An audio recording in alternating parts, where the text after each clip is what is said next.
만나면 반갑고 헤어지면 더 반갑다라는 말 우리 한두 번 들어봤던 것 같습니다. 할머니, 할아버지들이 손주들을 볼 때 하는 말인데 보고는 싶은데 오래 보면 힘드니까 잠깐만 보고 싶은 마음이 그들의 마음, 그 부모님들, 우리 할아버지, 할머니들의 마음일 수도 있겠다라는 생각들을 하게 됩니다. 혹시 교회 공동체도 그런 느낌이지 않을까라는 걱정이 조금 있습니다. 만나면 좋은데 헤어지면 더 좋은 그게 교회 공동체라면 약간 슬플 수도 있겠다라는 생각들을 하기도 합니다. 우리가 만나서 예배하고 교제하면 참 좋은데 집에 혼자 있는 게 또 편하기도 하고 더 익숙하기도 하기 때문에 같이 있는 것들이 조금 부담스러운 사람들이 종종 있습니다.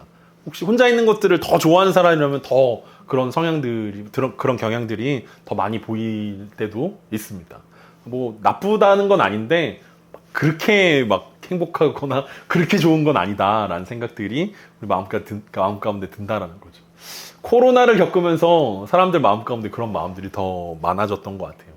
우리가 매주 예배를 드리는 삶, 그리고 매주 삶을 나누는 소그룹을 이렇게 그게 너무 당연하다라고 생각했었는데 코로나 때문에 예배를 못 드리던 시기들도 있었고 또 코로나 때문에 뭐 이렇게 줌으로 예배를 드리던 시절도 있었고 그러다 보니까 점점 거리두기, 교회 안에서도 영적인 가족들과 거리두기가 시행되면서 꼭 매주 보는 게 좋은 것만은 아니구나라는 놀라운 비밀들을 깨닫기 시작한 분들이 생겨나기 시작했습니다. 그래서 한 달에 한 번쯤 보는 게 행복할 수도 있겠구나. 뭐 꼭 매주 봐야 되나? 어차피 사는 게 거기서 거기고 할 얘기들도 뭐 거기서 거긴데 라는 생각들을 하면서 이런 마음들이 더 많이 든 것 같다라는 생각들을 합니다.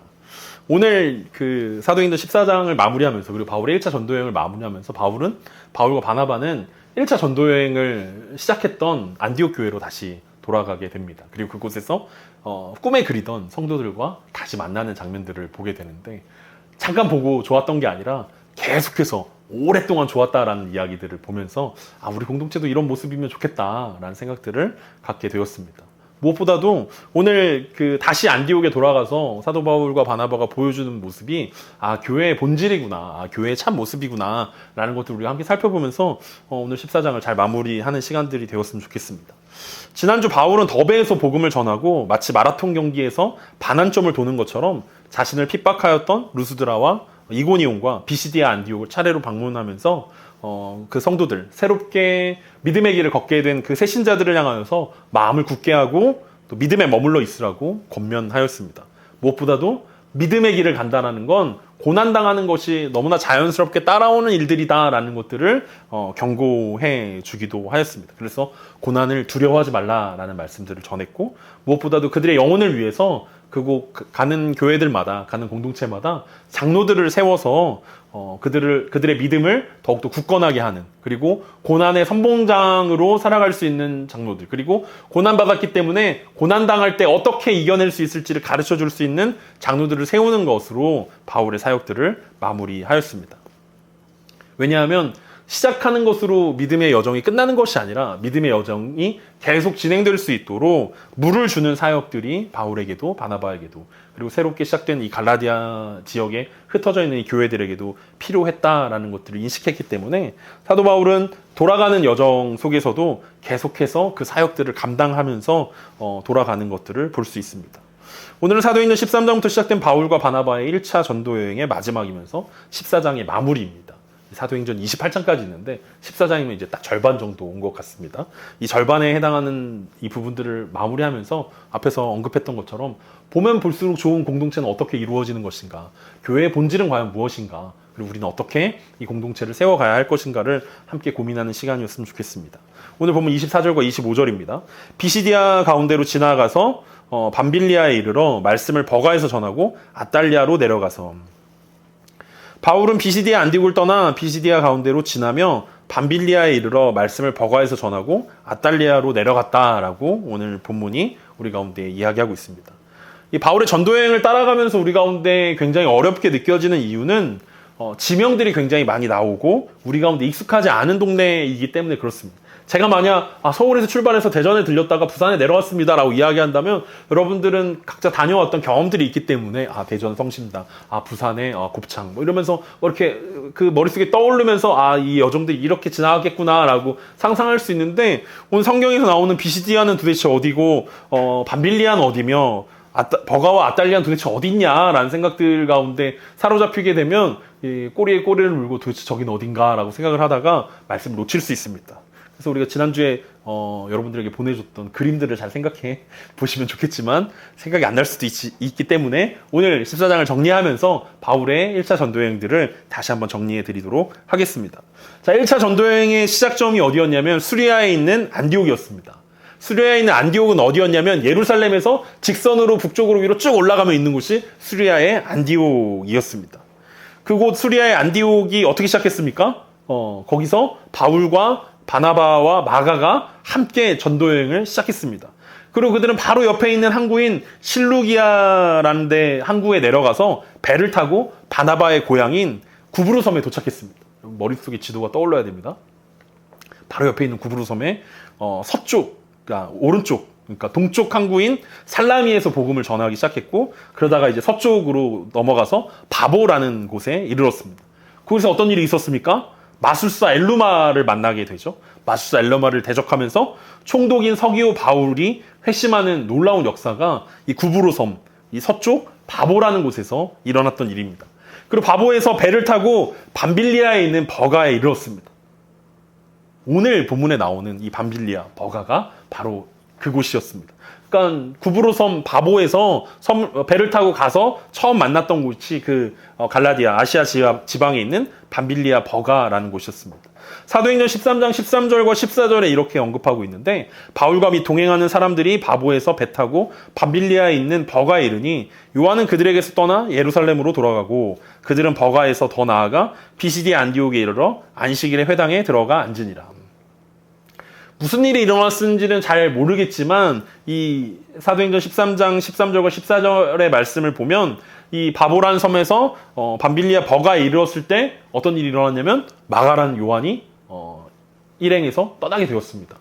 그리고 학자들의 말에 의하면 바울이 그때 당시에 풍토병에 걸렸다, 아니면 이 바보에서 만났던 이 서기오 총독이 고향 사람들을 부탁했다, 그런 이유들 때문에 이 버가를 그냥 지나쳐서 비시디아 안디옥으로 전도하기에 이르렀습니다. 그러니까 바울이 버가라는 동네에 도착했지만 그 버가라는 곳에서는 사역을 하지 않고 바로 비시디아 안디옥으로 넘어갔다는 것입니다. 우리가 비시디아 안디옥 설교하면서 타우루스 산맥을 넘어야 된다는 이야기들을 했었는데 그 산맥을 넘어서 비시디아 안디옥에 이르렀습니다. 그리고 비시디아 안디옥에 이르러서 안식일에 회당에서 이스라엘 역사를 설교하면서 예수 그리스도를 증언했던 곳이 바로 비시디아 안디옥이었습니다. 몇 주 동안 우리가 함께 바울의 설교들을 함께 살펴봤던 그 내용입니다. 그런데 그곳에서 유대인 회당에서 복음을 전했던 바울이 유대인들의 박해를 만나게 되었고 이고니온으로 떠나게 되었습니다. 동쪽으로 가는 것입니다. 그리고 이고니온에서 그곳에서도 돌로 치려는 사람들을 만나서 또 동쪽인 루스드라로 이동하게 되었습니다. 루스드라에서는 어떤 유명한 사건이 있지 않았습니까? 나면서부터 안진뱅이였던 한 사람을 고쳐주었습니다. 그러면서 그 일 때문에 바나바는 제우스, 바울은 헤르메스라는 그 신의 이름을 그들이 불리우게 됐고, 그들에게 제사하려는 사람들을 간신히 막아섰던 것이 이제 이곳에서 루스드라에서 있었던 일이었습니다. 그래서 바울이 루스드라 사람들을 간신히 설득하여서 그 제사를 그치게 했지만 비시디아 안디옥과 이고니온에서 온 유대인들 때문에 바울이 그곳에서 돌에 맞아서 거의 죽게 되었습니다. 살아난 바울이 바로 옆에 있는 더베로 가서 복음을 전하고 계속 동쪽으로 이동하면 나오는 곳이 바울의 고향인 다소였는데 그곳에 들리지 않고 방향을 틀어서 왔던 곳으로 돌아가고 있는 모습이 바로 오늘 14장 마지막에 나오는 모습입니다. 이렇게 보니까 굉장히 짧지 않습니까? 바울이 이렇게 돌았구나. 근데 이 기간이 2년 이상 걸린 기간입니다. 바울이 비시디아로 바로 이동했던 까닭에 버가에서는 말씀을 전하지 못했었는데 안디옥으로 돌아가는 시간도 바울은 허투루 사용하지 않았습니다. 그리고 버가에서 하나님의 은혜를 나눈 것입니다. 버가는 당시 번성했던 문화와 예술의 중심지로서 현재까지도 고대 로마 극장이 수만 명이 들어가는 고대 로마 극장이 잘 보존되어 있는 곳으로 알려져 있습니다. 그러니까 그곳에서 복음을 전했다는 것은 초기 기독교 선교 활동의 전략적인 요충지라고 바울이 생각했기 때문에 그것을 놓칠 수 없다라는 바울의 생각이 들어갔던 것 같습니다. 그래서 바울의 돌아가는 여정 가운데서도 우리가 일반적으로 생각해 보면 이제 끝났다. 이제 전도여행 다 끝났다. 이제 좀 긴장을 풀자라고 생각할 수 있는데 바울은 안디옥에 돌아가는 그때까지 긴장을 풀지 않고 끝까지 전도여행을 계속해왔던 것을 볼 수 있습니다. 왜냐하면 첫 번째 그냥 지나쳤던 그 버가라는 도시도 하나님의 은혜가 필요하다는 사실을 바울이 인식했기 때문에 그렇습니다. 바울의 이 끝날 때까지 끝나지 않는 그의 전도여행이 계속 이어지고 있는 것입니다. 바울의 전도여행을 통해서 우리가 살펴볼 수 있는 것은 바울은 굉장히 본질적인 사역에 집중했다라는 것을 우리는 알 수 있습니다. 바울이 전도여행을 통해서 우리 가운데 보여준 모습은 예수 그리스도의 죽음과 부활이라는 복음을 전하기로 결정했다라는 것입니다. 나머지 다른 시간과 다른 에너지들을 다른 것들을 전하는데 시간을 쓰지 않았다라는 것입니다.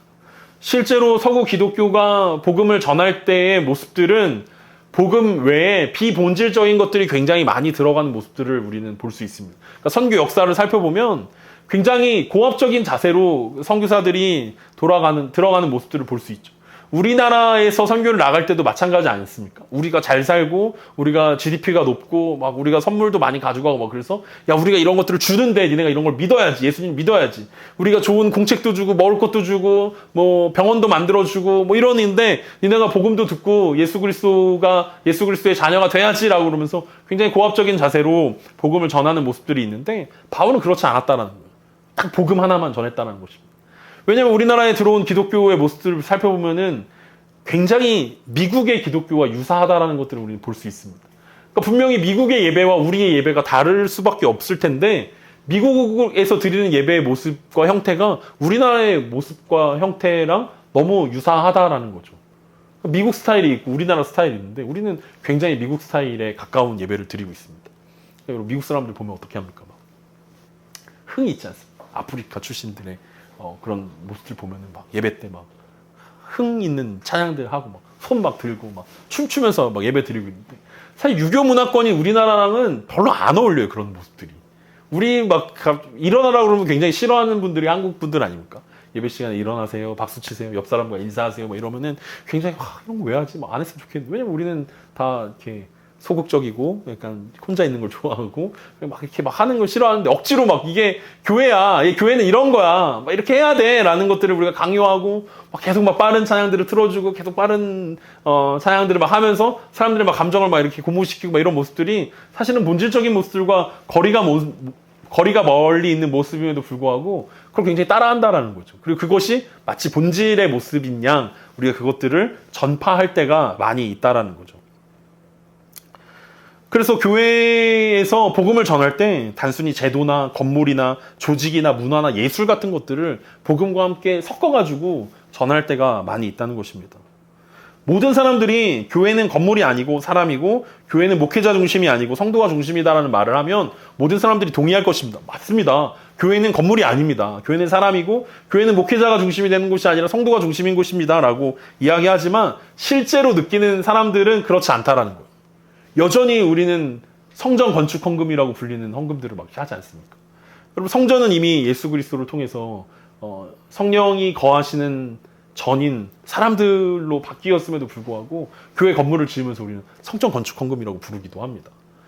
그리고 어떤 유명한 목회자의 설교를 듣는 것이 어떤 자신의 신앙의 성숙이나 어떤 자신의 신앙의 발전을 의미하는 것처럼 저는 이런 큰 교회 이런 목회자 밑에서 신앙생활을 하고 있습니다 라고 이야기하는 것을 자랑스러워하기도 합니다. 그런데 앞에서 얘기했던 것처럼 우리가 코로나를 겪으면서 교회의 본질과 비본질에 대해서 생각하게 되었다라는 거죠. 예전에는 막 이게 안 지키면은 큰일 나는 것처럼 생각했었는데 코로나가 일어나고 사람들 가운데 어떤 느낌이 들었냐면 꼭 지켜야 되는 것들은 아니구나. 우리가 지금까지 지켜왔던 것들이 꼭 본질적인 것들은 아니었구나. 그냥 교회 하나의 문화였고 형태였고 어떤 제도를 이어가기 위한, 시스템을 돌리기 위한 것들이 굉장히 많았다라는 것들을 우리가 깨닫게 되었다라는 거죠. 그렇다면 교회의 본질이 무엇인가에 대해서 오늘 바울의 이야기를 통해서 26절부터 28절에 나오는 본문을 통해서 함께 교회의 본질에 대해서 한번 생각해 봤으면 좋겠습니다. 오늘 본문 26절부터 28절입니다.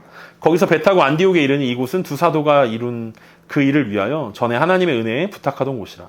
그들이 이르러 교회를 모아 하나님이 함께 행하신 모든 일과 이방인들에게 믿음의 문을 여신 것을 보고하고 제자들과 함께 오래 있으니라.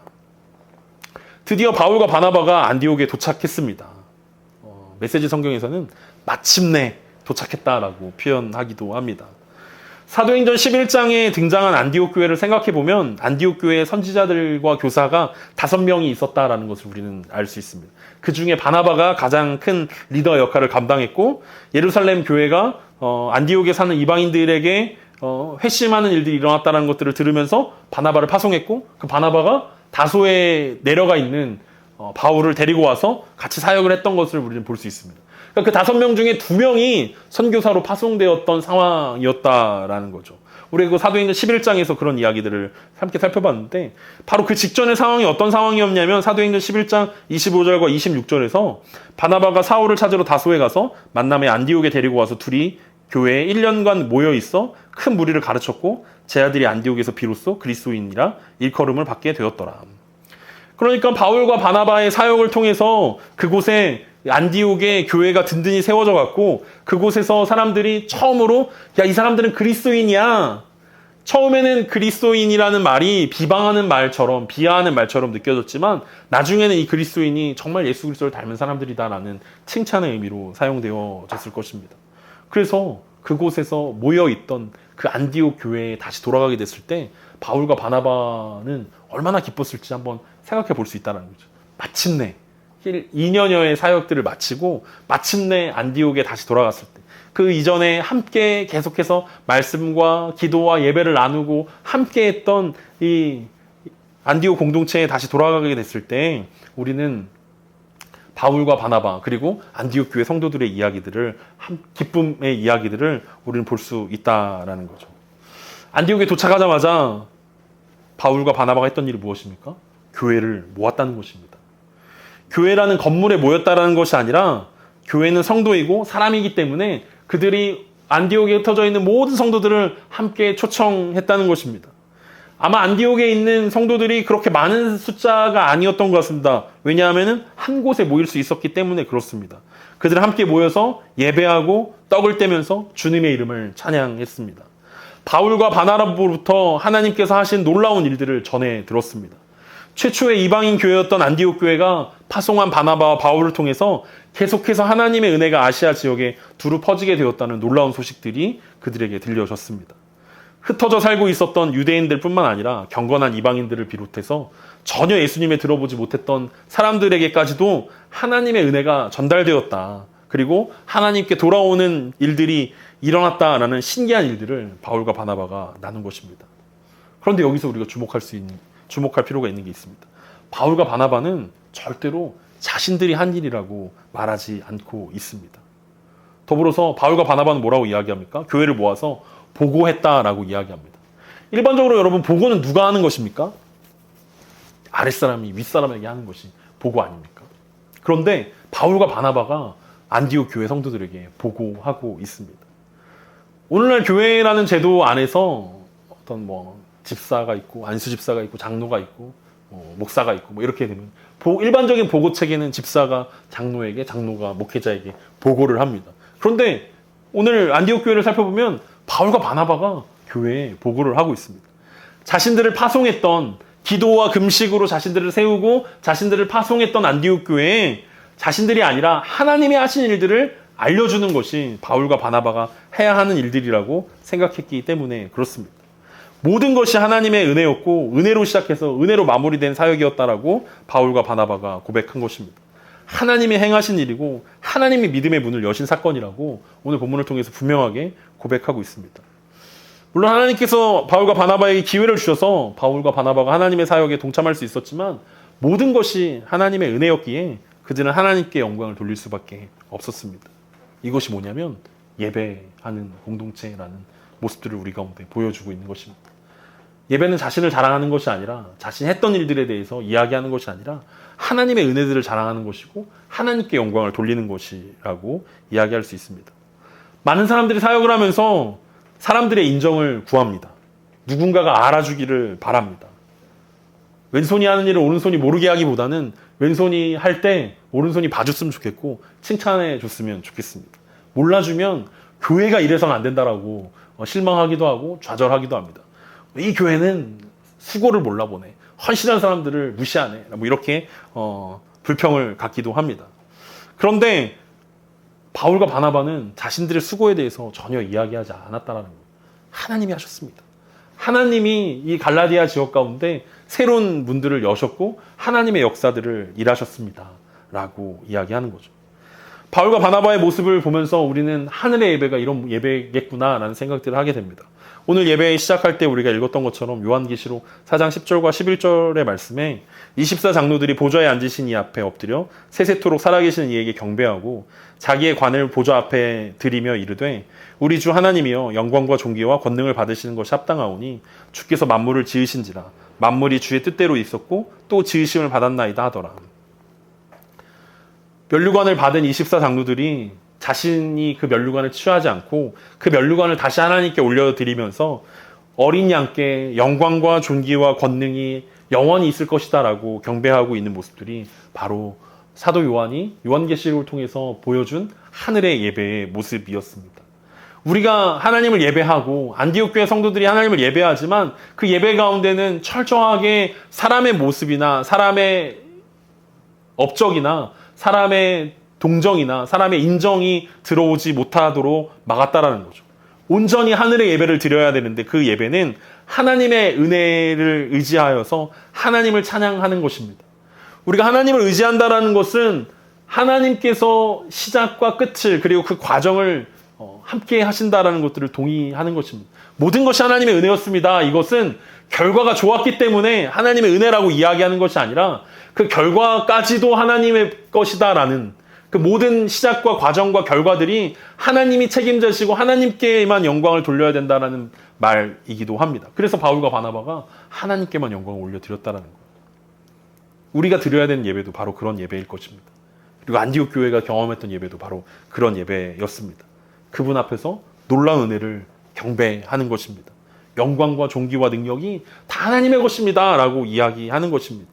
바울과 바나바의 전도여행 가운데 왜 아쉬운 점이 없었겠습니까? 결과적으로 힘들고 어려웠던 점이 왜 없었겠습니까? 힘들고 어려웠고 돌에 맞을 뻔한 일들도 있었고 돌에 맞은 일들도 있었고 죽을 뻔한 경험들도 수없이 많았겠지만 그것이 하나님의 은혜였다라고 고백하는 것입니다. 모든 것이 하나님의 은혜였습니다. 왜냐하면 하나님께서 모든 것을 합력하여서 선을 이루게 만드셨던 그 하나님이라는 것들을 인정하면서 함께 예배하는 그리고 하나님께 함께 영광을 돌리는 그 공동체가 바로 안디옥 교회의 모습이었다는 거죠. 앞에서 얘기했던 것처럼 교회는 건물이 아닌 것입니다.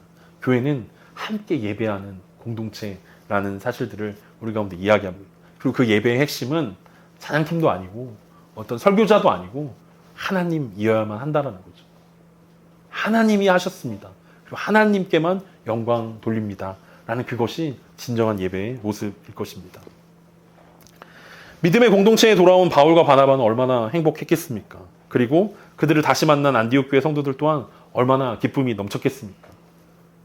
여러분들은 뭐 이렇게 주일에 예배를 빠지시는 분들이 아니니까 이렇게 예배 드리는 것들이 익숙하겠지만 이분들은 기쁨으로 모였기 때문에 어떤 특정한 날을 정하고 모인 것은 아니었던 것 같습니다.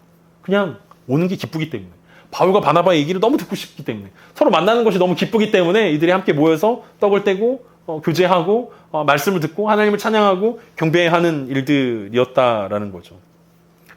이들이 짧지 않은 2년이라는 시간 동안 바울과 바나바가 사역했던 이야기들을 하나하나 낱낱이 소개한다라는 건 굉장히 긴 시간들이 걸리는 일들이었을 것입니다. 무엇보다도 그 시간 가운데 만났던 많은 사람들의 이야기들을 전달한다는 것들이 짧은 이야기는 아니었을 거라는 거죠. 내가 여행 중에 BCD 안디옥에서 이런 친구를 만났는데 이 친구는 어떤 사람이었고 어떤 배경을 가지고 있었고 어떻게 그리스도인이 되었고 그리스도인이 된 이후 어떻게 살고 있다라는 얘기들을 하나하나 다 해줬다라는 거예요. 루스드라에서 만났던 사람의 이야기를 했을 거고, 안디옥에서 만났던 이야기를 했을 거고, 이고니온에서 만났던 사람들이 어떻게 하나님께서 그 영혼들을 부르시고 회복시키시고 그리스도인 되게 하셨는지에 대한 은혜를 나누는 것만 해도 날이 새도 모자란 시간들이었을 것이다 라고 이야기할 수 있을 것입니다. 그럼에도 불구하고 무수한 고난과 역경 속에서 그들은 무사히 사명을 완수할 수 있었고, 그들은 안디옥에 함께 오래 머물러 있었다라고 오늘 누가가 이 안디옥에 도착한 바울과 바나바의 이야기들을 하고 있습니다. 2년여 동안 있었던 일들을 나누면서 서로에게 아주 큰 도전이 되었을 것입니다. 많은 사람들이 바울을 완성형 리더라고 생각하고 완성형 사역자라고 생각하지만 사실은 바울과 바나바 둘 다 완성형이 아니었습니다. 완성된 다음에 하나님의 사역들을 한 게 아니라 하나님의 사역들을 거듭해 가면서 그들이 완성해 가고 있었다라는 거죠. 보다 좋은 리더자가 되고, 보다 좋은 리더가 되고, 보다 좋은 지도자가 되어가고 있던 상황이었다라는 거죠. 바울과 바나바가 성장하는 동안 안디옥 교회는 가만히 있었냐? 안디옥 교회도 성장하고 있었다라는 거죠. 이 교회라는 것은 어떤 그것이 아니라, 사물이 아니라, 정체되어 있는 어떤 이상향이 아니라 계속해서 성장하고 자라는 공동체라는 사실들을 오늘 바울과 바나바가 안디옥 교회에 오래 머물러 있으면서 우리 가운데 보여주는 모습들일 것입니다.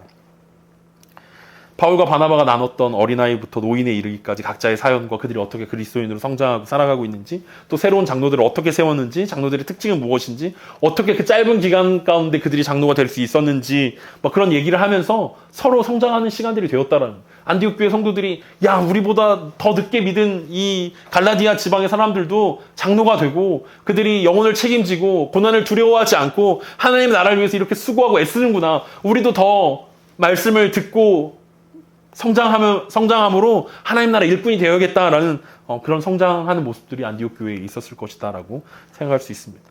성령님의 역사에 동참한다는 것이 이런 것이구나라는 거죠.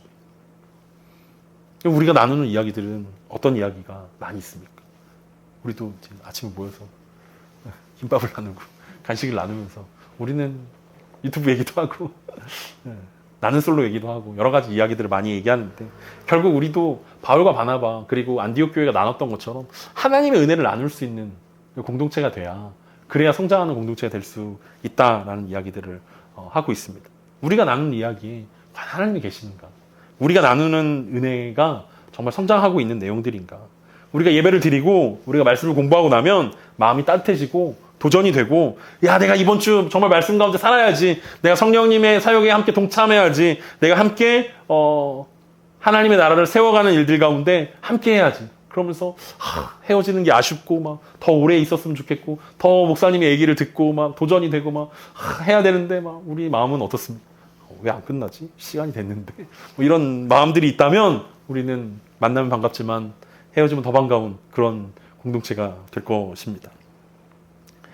안디옥에 오래도록 머물면서 있었던 중요한 일이 있었습니다. 바울과 바나바에게 영적인 재충전의 시간들을 가지게 되었던 이 시간들인데, 안디옥은 바울과 바나바의 고향은 아니었지만 영적 고향의 역할들을 감당해 주었습니다. 오랜 시간이라는 게 정확히 얼마인지는 모르지만 아마 1년 이상 안디옥에 머물러서 서로에게 위로와 도전을 주는 건강한 성장하는 공동체의 모습을 보여주었던 것 같습니다. 근데 이 시기에 바울은 아주 큰 일을 당하게 됩니다. 그것은 바로 방금 사역을 마치고 돌아왔던 이 갈라디아 지역 가운데 있었던 교회들의 소식이 이 수리아 안디옥 가운데 들려지게 되는 것입니다. 바울이 떠나자마자 얼마 지나지 않아 예루살렘에서 율법주의 선지자들이 갈라디아 교회에 방문하게 된 것입니다. 그래서 바울이 전했던 은혜가 아니라 율법으로 다시 돌아가야만 한다라고 그들을 설득하고 그들이 혼란 가운데 빠지게 되었습니다. 율법과 할례로 다시 돌아가려고 한다라는 이 갈라디아 교회의 소식들, 비시디아 안디옥과 루스라와 이고니온과 더베에 있는 교회들의 이 소식들을 들으면서 바울은 얼마나 낙심이 컸겠습니까? 야, 내가 2년 동안 수고하고 애쓰고 돌에 맞으면서 간신히 키워놨더니, 간신히 하나님의 은혜를 전도했는데, 야, 이 사람들이 다시 율법으로 돌아간다라고, 할례를 받아야 된다라고 이야기하고, 복음을 배격한다라고 이야기하니까 바울의 마음이 낙심하기 이를 데 없었을 것입니다. 그런데 그곳에 있을 때 바로 안디옥 교회의 위로가 바울과 바나바에게 임했던 것입니다. 그래서 바울은 그곳에서 갈라디아서를 기록하게 됩니다. 어떻게 시작합니까? 어리석도다 갈라디아 사람들아 라고 이야기하면서 바울이 자신이 전했던 복음을 변호하기 위해서, 변론하기 위해서, 그리고 지금 이 안디옥 교회 성도들과 함께 복음이 더욱더 날카로워지고 더욱더 성숙하게 되고 성장하고 있는 모습으로 다시 한번 편지를 쓰면서 갈라디아 성도들을 권면하고 다시금 하나님의 복음으로 돌아오라고 쓰는 편지를 보내게 되는 것입니다. 율법이 아닌 복음입니다. 할례가 아닌 은혜입니다. 바울이 경험했던 은혜 공동체의 힘을 통해서 다시 회복되고 다시 일어설 수 있었고 다시 복음을 선포할 수 있었음을 우리는 확인해 볼 수 있습니다.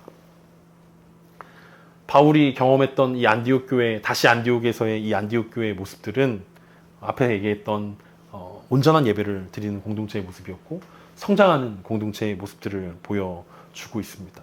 이것이 오직 은혜 안에 속한 공동체의 모습입니다.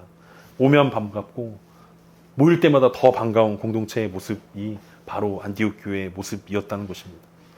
우리가 이 안디옥 교회의 모습을 보면서, 안디옥 공동체의 모습을 보면서 여전히 우리가 부족하고 여전히 길을 헤매고 있지만 그것보다 더 중요한 것은 안디옥 교회가 추구했던 본질적인 교회와 공동체의 모습들을 우리가 함께 추구해야 하고 있다라는 사실들에 우리가 그것들에 주목해야 할 것입니다. 우리는 만날 때 반갑고 헤어질 때 슬픈 공동체입니다. 저에게는 그렇습니다. 여러분들에게는 어떤지 모르지만 저에게는 더 그렇습니다.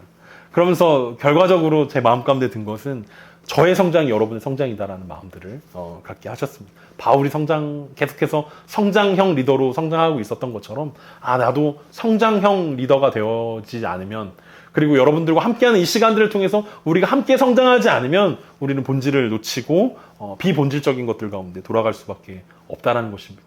어떻게 하면 더 여러분들을 교회 일로 바쁘게 할 것인가? 어떻게 하면 여러분들이 세상 가운데서 세상 가운데 타협하지 않고 세상에 타락하지 않고 거룩하게 살 수 있을 것인가? 이것을 고민하다가 보니까 교회가 굉장히 바빠지게 된 것입니다. 교회에서 뭔가 모임을 많이 만들고 행사를 하고 뭔가를 하면서 세상에 있지 않도록 만들어 버리는 거죠. 그러면은 최소한 죄질 시간은 없어지지 않을까라는 생각들이 기존 교회의 모습들이었다면 오늘 우리의 생각들은 그렇지 않습니다. 여러분들 혼자 있고 여러분들이 교회 일로 바쁘지 않은 여유 있는 여러분들의 모습들을 기대하면서 여러분들이 교회에서 배운 것들을 세상 가운데서 적용하고 살아낼 수 있기를 기대합니다. 30년, 40년 신앙생활 했는데 3, 4년 배운 신천지보다 못하면 여러분 우리가 어떻게 되겠습니까? 신천지 절대 만나지 마십시오. 여러분 도망가십시오. 라고 계속해서 교회가 가르쳐 준다면 이건 굉장히 슬픈 일이라는 거죠. 우리가 진리고 그들이 비진리인데 진리를 가지고 있는 사람들이 숨어 다니고 도망쳐 다닌다라는 건 말이 되지 않지 않습니까? 우리가 더 신앙생활 오래 했는데 왜 그런 신천지나 이단들을 우리가 두려워하고 도망쳐야 합니까? 우리가 그들을 설득해야 되는 거 아닙니까? 내가 배운 진리는, 내가 아는 성경은 이것을 진리라고 이야기합니다. 라고 설득할 수 있는, 이겨낼 수 있는 그것이 성도의 원래 모습 아니겠습니까? 세상 가운데 늘 타협하고 늘 적당하게 살아가는 모습들보다는 우리가 진짜 복음을 들고 세상 가운데 나아가서 복음이 정말 하나님의 은혜가 진짜 세상을 바꿀 수 있습니다. 나를 바꾸고 여러분들을 바꿀 수 있습니다라고 살아낼 수 있는 그런 모습들이 진짜 우리가 추구해야 하는 모습들이어야 한다는 거죠. 한 주간 바울과 바나바처럼 치열하게 하나님과 함께 사역하고 다음 주에 여러분 돌아왔을 때 우리 삶 속에서 그런 고백들을 할 수 있었으면 좋겠습니다. 한 주 동안 바울과 바나바처럼 어떤 하나님이 우리 삶 가운데 역사하셨습니다. 하나님과 함께 했던 이런 역사들이 일어났습니다라고 은혜를 나눌 수 있는 것들이 많았으면 좋겠습니다. 우리가 봤던 영화나 우리가 봤던 유튜브나 우리가 봤던 TV를 나누는 것이 아니라 우리가 본 하나님의 역사의 현장들을 우리가 함께 증거할 수 있는, 그리고 그 경험들을 함께 나눔으로 함께 위로받고 도전받고 또 더 큰 힘을 받고 우리가 세상 가운데 나아갈 수 있는 예배가 우리 예배가 되었으면 좋겠습니다. 실패할 수도 있습니다. 좌절할 수도 있습니다. 그렇지만 믿음의 공동체는 다시 일어날 수 있는, 바울과 바나바가 갈라디아 교회가 복음을 버렸다라는 얘기를 듣고 실망했지만 다시 일어났던 것처럼 우리도 한 주 동안 실패할 수도 있고 어려울 수도 있습니다. 하지만 우리가 다시 이 공동체를 통해서 위로받고 힘을 받고 다시 성장함으로 우리 세상 가운데 나아갈 수 있는, 은혜로 시작해서 은혜로 마치는 우리의 삶, 우리 공동체가 되기를 간절히 소망합니다.